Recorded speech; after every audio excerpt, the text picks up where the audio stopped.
Adjective के comparison के बारे में पढ़ेंगे।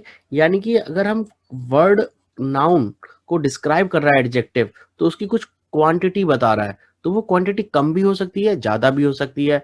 यानी कि जैसे कि अगर मैं ये बोलूं एफिल टावर जो है वो एक टॉल टावर है, एक टॉल है, लेकिन ये वाली जो बिल्डिंग है एम्पायर स्टेट जो है वो 381 मीटर हाइट की है, ये 318 मीटर हाइट की है, 381 है, तो ये क्या हो गई है, अब ये टॉलर हो गई है, ये क्या हो गई है, टॉलर। तो टॉल ही मेरे को बताना है, लेकिन अगर दो चीजों के बीच में मेरे को कंपैरिजन करना है, मतलब बराबरी करनी है, दो चीजों को नापना है, तो मैं इन दोनों को कैसे बताऊंगा, ये अगर टॉल है तो ये क्या हो जाएगा, टॉलर हो जाएगा। तो ये दोनों ही एडजेक्टिव है।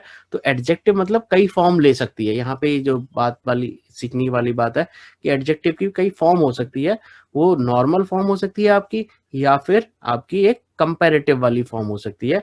और ये भी अगर ये देखा जाए तो ये बिल्डिंग इससे भी टॉल है, ये भी टॉलर है, लेकिन इन सब में ये सबसे टॉलेस्ट बिल्डिंग है, तो ये बिल्डिंग टॉलेस्ट है। तो ये है टॉल की तीन फॉर्म हो गई हमारी, यानी कि टॉल का क्या हो गया, टॉल, टॉलर एंड टॉलेस्ट। तो ये तीन फॉर्म हो गई हमारी, तीनों का मतलब एक है, लेकिन ये मतलब बताता है सबसे ज्यादा टॉल है, ये बाजू वाले से टॉल है, और ये नॉर्मली जस्ट टॉल है।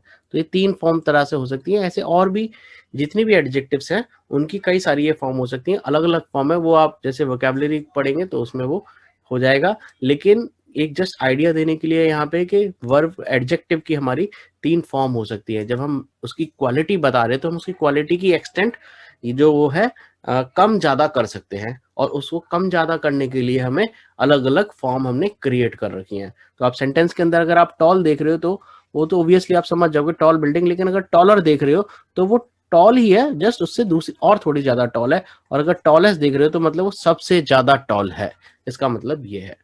तो एडजेक्टिव में हमारा कंप्लीट हो जाता है इसके साथ में। एडजेक्टिव की हमने काफी पूरा जितना हमें समझना था वो हमने समझ लिया है।